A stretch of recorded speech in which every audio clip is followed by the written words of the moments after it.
Eram 5:30 da tarde. O céu estava pesado, carregado com nuvens baixas e cinzentas que ameaçavam desabar sobre São Paulo. O portão do cemitério Santa Cruz rangeu, um som metálico e longo, quando Marina empurrou a grade pesada de ferro. A tarde de terça-feira estava fria para um mês de abril, e o vento soprava com um cheiro de terra úmida, misturado ao perfume adocicado das flores murchas espalhadas pelos túmulos.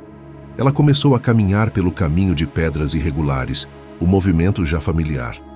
Desviava de lápides antigas cobertas de musgo e cruzes tortas, que pareciam testemunhas silenciosas de décadas de dor. Marina usava um casaco jeans desbotado sobre uma blusa preta simples. Seus cabelos castanhos estavam presos em um rabo de cavalo frouxo, e olheiras profundas marcavam a pele sob seus olhos escuros, um registro visível das noites mal dormidas que se acumulavam há 2 longos anos. Em suas mãos, ela carregava um pequeno buquê de crisântemos brancos, comprados na floricultura da Dona Cida, a mesma de sempre, 3 quadras antes do cemitério. Seus passos eram automáticos, mecânicos. Ela conhecia cada curva daquele caminho de cor. Quadra C, fileira 7, lote 23. O túmulo de Roberto Oliveira ficava ali, debaixo de uma paineira que já tinha perdido quase todas as suas folhas. A lápide de granito cinza estava impecável, porque ela mesma a limpava toda semana. Nela, gravados de forma simples, estavam o nome, as datas de nascimento e morte, e uma frase que a mãe de Marina havia escolhido: amor eterno, saudade infinita. Marina ajoelhou-se na grama úmida, sentindo o frio atravessar o tecido da calça. Suas mãos tremiam levemente enquanto retirava as flores velhas do vaso de bronze embutido na lápide e as substituía pelas novas. Ela arrumou cada haste com um cuidado quase obsessivo, ajustando os ângulos até que estivessem perfeitos aos seus olhos. "Oi, pai", ela sussurrou, e sua voz falhou, quebrando no ar frio. "Desculpa eu ter demorado ontem. O trânsito na radial estava um inferno." O silêncio do cemitério era denso, quase palpável. Os únicos sons eram o farfalhar do vento nas árvores e, ao longe, o eco abafado das buzinas na avenida Salim Farah Maluf.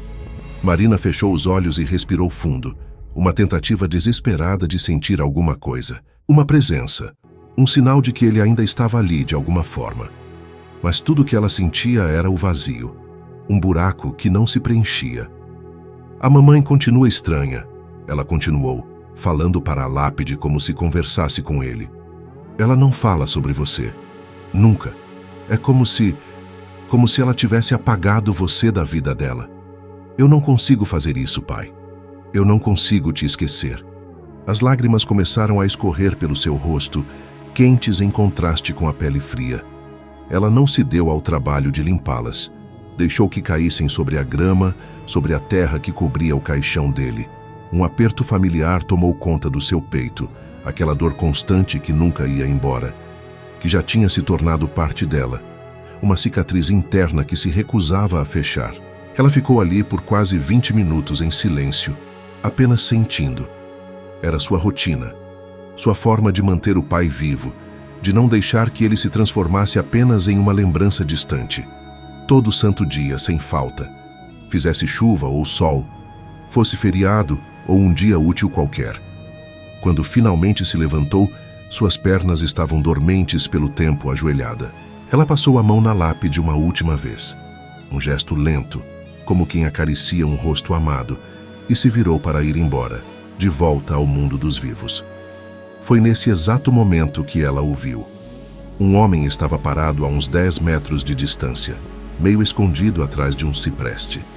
Ele era alto, parecia ter uns 50 anos, com cabelos grisalhos cortados curtos e uma barba por fazer. Usava uma jaqueta marrom surrada e um jeans escuro. Mas não era a aparência dele que prendia a atenção de Marina. Eram os olhos, intensos, fixos nela, com uma familiaridade que a deixou desconcertada. Ele a olhava como se a conhecesse. Um arrepio percorreu sua espinha. Não era a primeira vez que via outras pessoas no cemitério. Era um lugar público, afinal. Mas havia algo nesse homem que era diferente. Ele não estava visitando nenhum túmulo, não carregava flores. Ele estava ali por ela. A certeza disso a atingiu como uma pedra. Marina acelerou o passo em direção à saída, o coração começando a bater mais rápido dentro do peito. Ela olhou para trás por cima do ombro uma única vez. O homem não tinha se movido 1 centímetro. Continuava ali, parado, observando-a, imóvel como uma estátua.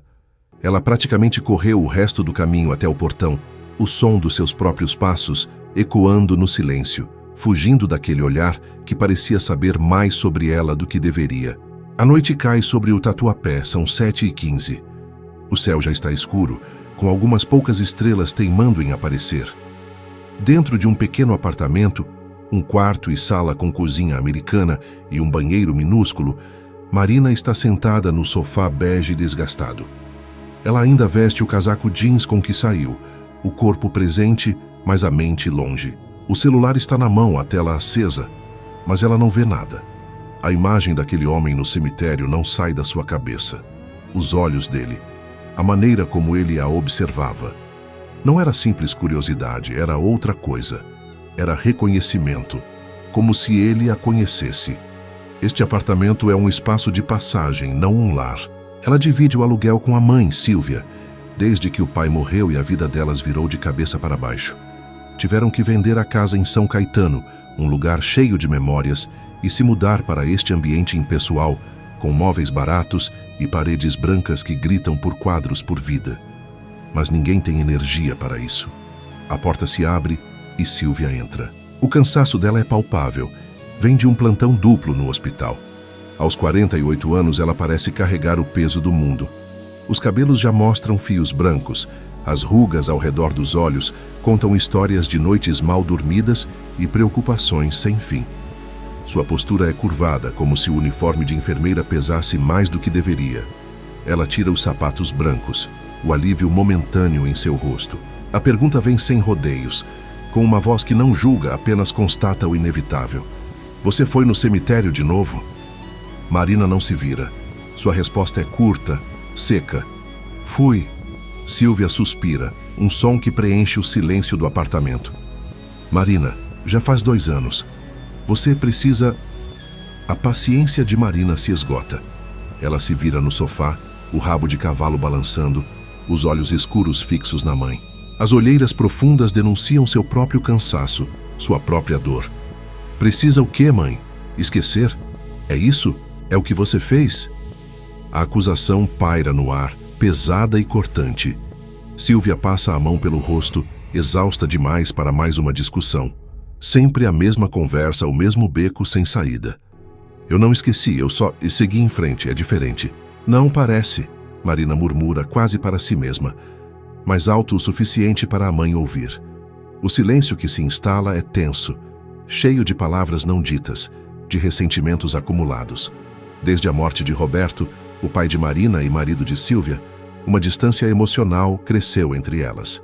Elas dividem o mesmo teto, mas vivem em universos paralelos, cada uma lidando com o luto à sua maneira, sem conseguir encontrar um ponto de encontro. Sílvia escolhe o caminho do trabalho exaustivo, da negação silenciosa. Marina escolhe o da memória constante, das visitas ao cemitério, como se pudesse encontrar respostas entre os túmulos. Sem mais uma palavra, Sílvia caminha para o quarto. A porta se fecha e o som abafado é como um ponto final na conversa. Marina sente de novo aquele aperto no peito, a solidão familiar que se tornou sua companheira constante. Mesmo com a mãe a poucos metros, ela está completamente sozinha. Ela pega o celular, os dedos digitando rápido, buscando um refúgio, uma conexão. Uma mensagem para Bruno, seu melhor amigo. Cara, aconteceu uma parada estranha hoje. Tinha um cara no cemitério me olhando, olhando mesmo, fiquei com medo. A resposta é quase instantânea, um pequeno farol na escuridão de Marina. Quer que eu vá aí ou quer sair para espairecer? Um sorriso mínimo, quase imperceptível, toca os lábios dela. Bruno, sempre presente, sempre preocupado, sempre oferecendo uma boia salva-vidas. Ele é a única pessoa que parece entender, ou pelo menos tenta, sem julgamentos. Amanhã a gente se vê. Tô só cansada, Jotovlo. Ela digita de volta, adicionando um coração no final. Ela aprecia a oferta, mas hoje a única companhia que ela tolera é a de suas próprias perguntas. Com um suspiro, Marina se levanta do sofá. O corpo dói, tenso. Ela vai até o seu quarto, um espaço que também é um depósito de memórias encaixotadas. Pilhas de caixas da mudança ainda ocupam os cantos, testemunhas silenciosas de uma vida que ficou para trás e de um presente que ainda não começou de verdade. Ela abre a gaveta da mesinha de cabeceira, o único móvel que parece realmente seu. De lá, tira uma foto emoldurada. É dela com o pai, no Parque do Ibirapuera, 3 anos atrás. Uma época mais simples, mais feliz. Na foto, ele sorri. Um sorriso largo e genuíno. O braço dele está em volta dela, protetor. Os olhos dele brilham, cheios de vida, de orgulho. Uma pontada de saudade, tão forte que quase a faz perder o fôlego, a atinge. Marina encara a imagem do pai, os olhos marejados. Ela sussurra para a foto, como se ele pudesse ouvi-la, como se ele pudesse responder. Quem era aquele homem, pai? O que ele quer? Claro, não há resposta. Apenas o silêncio do quarto e o rosto sorridente congelado no tempo. Mas Marina sente algo se revirar em seu estômago. Uma intuição, um pressentimento incômodo. Uma sensação de que uma porta que deveria permanecer trancada para sempre está prestes a se abrir. E ela não sabe o que vai encontrar do outro lado. Aquele olhar de reconhecimento no cemitério não foi um acaso. Foi o início de algo. E pela primeira vez em muito tempo, além da dor do luto, Marina sente uma nova emoção. Medo. Um medo profundo do desconhecido que agora a encarava de volta. Era quase 6 da tarde do dia seguinte. O céu de São Paulo estava pesado, com nuvens cinzentas, prometendo uma chuva que parecia nunca chegar. Um vento frio cortava o ar, trazendo aquele cheiro de terra molhada. Eu tinha prometido a mim mesma que não voltaria ao cemitério Santa Cruz tão cedo, que precisava de um tempo, de uma pausa de toda aquela angústia. Mas a inquietação, aquela coceira na alma foi mais forte. Eu precisava saber se o homem misterioso apareceria de novo. Precisava de respostas, mesmo sem saber direito quais perguntas fazer. Enquanto caminhava pelo caminho de sempre, aquele que meus pés já conheciam de cor, eu estava em alerta máximo. Meus olhos varriam o cemitério, procurando qualquer sinal dele entre as lápides e os mausoléus. As sombras pareciam mais longas, mais ameaçadoras. O vento fazia as folhas secas dançarem no chão de paralelepípedos, como pequenos fantasmas inquietos, sussurrando segredos que eu não conseguia entender. O silêncio era denso, quase palpável, quebrado apenas pelo som dos meus próprios passos e pela minha respiração acelerada. Quando finalmente cheguei ao túmulo do meu pai, parei de repente. Meu coração deu um salto. Havia algo diferente. Ali, em cima da lápide de mármore frio, ao lado do vaso com as flores que eu tinha deixado no dia anterior, estava um envelope pardo. Era velho, amarelado nas bordas, como se tivesse sido guardado por anos. Não havia nome, não havia endereço. Estava apenas ali, esperando por mim. Olhei ao redor, num movimento rápido e paranoico. O cemitério estava vazio. Pelo menos parecia estar. Quem poderia ter deixado aquilo? O homem do dia anterior? Um funcionário? Me abaixei, minhas mãos tremendo um pouco enquanto eu pegava o envelope. Estava fechado com uma fita adesiva velha, já meio descolada nas pontas. Por um instante, uma onda de medo me percorreu. Eu considerei jogar fora, amassar e deixar ali mesmo. Podia ser uma brincadeira de mau gosto, algum desocupado que me viu vindo aqui todos os dias e resolveu pregar uma peça cruel, brincar com a minha dor. Mas a curiosidade, aquela necessidade visceral de entender, era muito mais forte que o medo. Eu precisava saber o que tinha dentro. Com os dedos trêmulos, rasguei a ponta do envelope. Dentro havia uma única foto. Uma foto antiga, desbotada, com as cores típicas dos anos 90. Ela mostrava 2 homens em um lugar que parecia ser um escritório, ou talvez uma delegacia, com arquivos e mesas ao fundo. Um deles era jovem, devia ter uns 30 e poucos anos. Cabelo escuro, um sorriso confiante no rosto. Ele parecia feliz, orgulhoso. E então, o ar me faltou. Eu senti o chão desaparecer sob os meus pés. O homem da foto era o meu pai, Roberto Oliveira. mas ele estava usando um crachá pendurado no pescoço. E o nome no crachá não era Roberto. Minhas mãos tremiam tanto que a foto quase caiu. Li o nome de novo e de novo. André Carvalho, agente federal.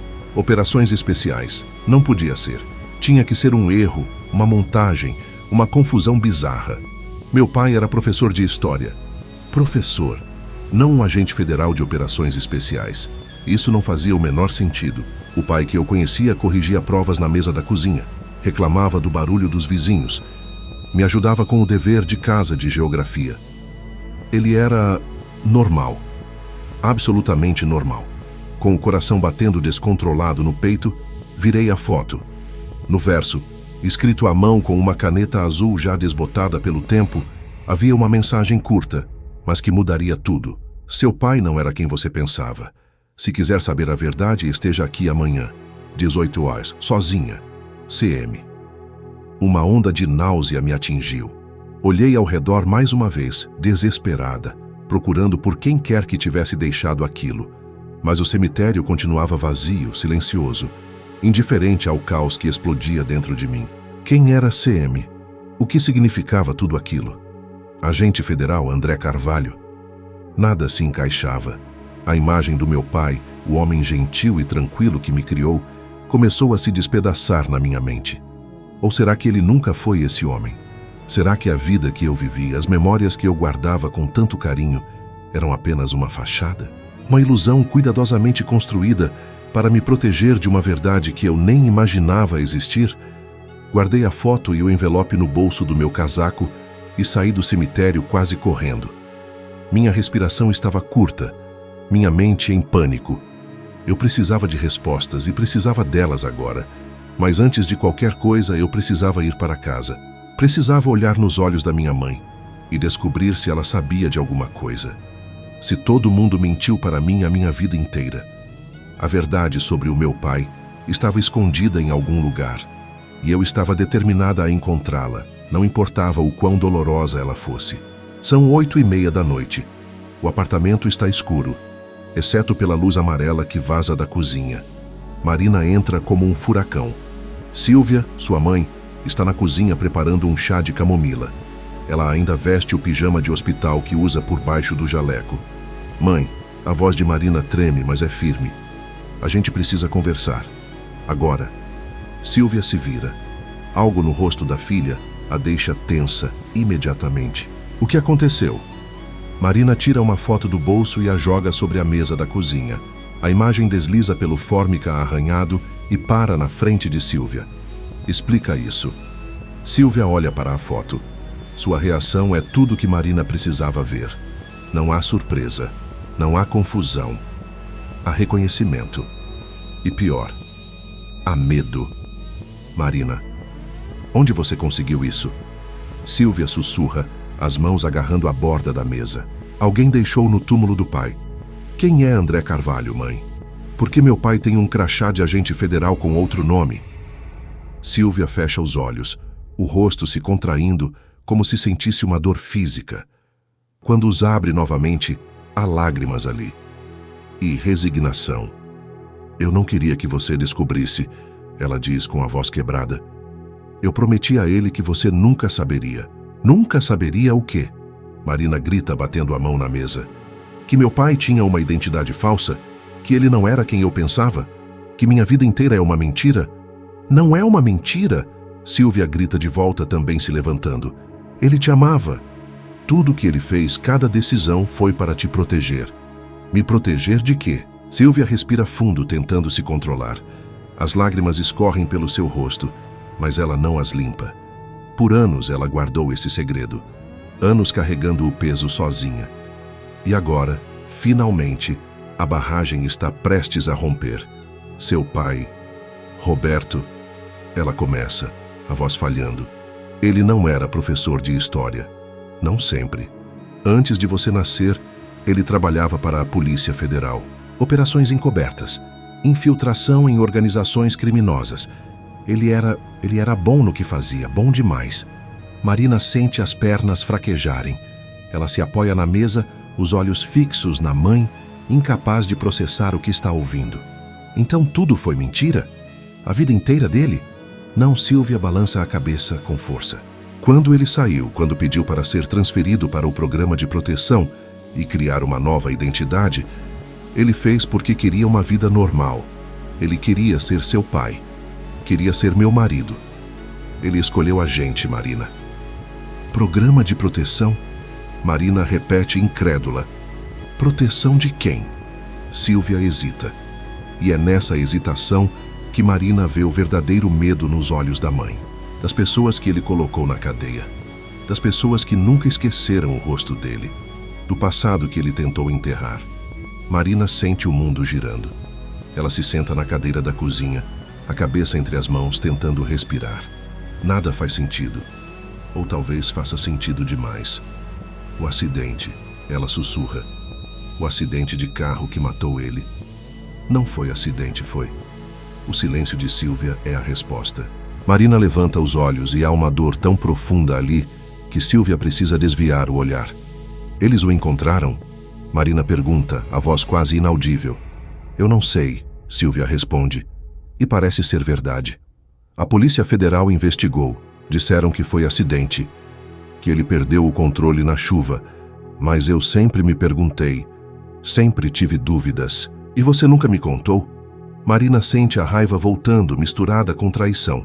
2 anos, mãe. 2 anos eu visitando o túmulo dele, achando que foi só azar, que foi injustiça do destino. E você sabia que pode ter sido assassinato? Eu queria te proteger. Me proteger? Marina se levanta de novo, a cadeira raspando no chão. Você me deixou viver numa fantasia. Eu não conhecia meu próprio pai. Você conhecia sim, Sílvia diz, firme agora. O homem que te criou, que te levava na escola, que ficava acordado quando você estava doente, que comemorou cada aniversário, cada conquista sua. Aquele era seu pai de verdade. Roberto Oliveira foi a vida real dele. André Carvalho era quem ele tinha sido. Passado. Marina balança a cabeça, incapaz de aceitar. Ela pega a foto da mesa e vai em direção ao quarto. Marina, não vai nesse encontro, Sílvia diz, adivinhando seus pensamentos. Quem quer que tenha deixado isso para você, eles sabem coisas que são perigosas. Seu pai morreu para que esse passado ficasse enterrado. Marina para na porta do quarto, sem se virar. Então ele morreu por nada, ela diz, a voz fria. Porque eu vou descobrir a verdade. Toda ela. Ela entra no quarto e fecha a porta. Do lado de fora, Sílvia desaba na cadeira, o rosto entre as mãos, soluçando silenciosamente. A verdade que ela tanto tentou esconder finalmente veio à tona. 11h50 da noite. No escuro do seu quarto, a única luz que quebra a escuridão é a tela do celular iluminando o rosto de Marina. Ela está deitada, mas o sono não vem. A foto do pai está em suas mãos. Ela estuda cada detalhe, cada linha do rosto jovem de André congelado no tempo. Ele sorri para a câmera com uma confiança que ela nunca viu nele. Ou talvez nunca tenha prestado atenção. Será que os sinais estavam lá o tempo todo? Será que ela estava tão cega pelo amor que nunca percebeu que ele guardava segredos tão profundos? A mensagem no verso da foto martela em sua mente. CM Carlos Mendes. Quem é essa pessoa? Como ele sabe de tudo isso? E por que aparecer agora, 2 anos depois da morte do seu pai? Ela pega o celular, o brilho da tela refletindo em seus olhos inquietos, e abre o Google. As palavras digitadas aparecem lentamente. Agente Federal André Carvalho, Operações Especiais. Enter, nada. Absolutamente nada. Claro, era óbvio. Identidades protegidas não ficam disponíveis em buscas públicas. Ela não desiste. Tenta de novo. Operações encobertas Polícia Federal anos 2000. Alguns artigos aparecem. Operações contra tráfico internacional, lavagem de dinheiro, organizações criminosas, muitos títulos, muitos casos, mas nenhum nome. Tudo sob sigilo. A frustração cresce. Marina morde o lábio. Ela precisa de respostas e a internet não vai fornecê-las. Só existe um jeito de saber a verdade. Ela precisa ir ao encontro, mas a voz da mãe ecoa em sua cabeça, um aviso carregado de medo. Eles sabem coisas que são perigosas. Vale a pena. Conhecer a verdade sobre o pai compensa o risco de se colocar em perigo. Marina fecha os olhos, forçando a mente a buscar memórias.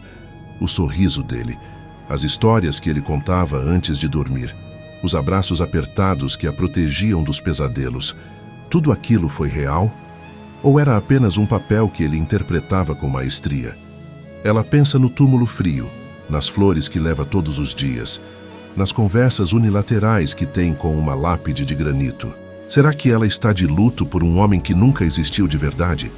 Por uma fantasia que ela mesma criou? De repente, Marina abre os olhos. A hesitação se foi. A decisão está tomada. Ela vai ao encontro. Amanhã, às 6 da tarde, no cemitério. Sozinha. Ela vai descobrir quem era André Carvalho. Vai entender por que seu pai precisou mudar de identidade, abandonar seu nome. Ela vai descobrir se a morte dele foi realmente um acidente. E se for perigoso, se houver consequências, ela não se importa mais. A verdade, qualquer que seja, vale o preço. A incerteza é um veneno que a consome a tempo demais. Marina guarda a foto debaixo do travesseiro e finalmente fecha os olhos. Pela primeira vez em 2 longos anos, ela não sente apenas a tristeza pesada do luto. Sente algo novo, algo diferente queimando em seu peito. Determinação. E um fio gelado de medo. Amanhã tudo vai mudar, para sempre.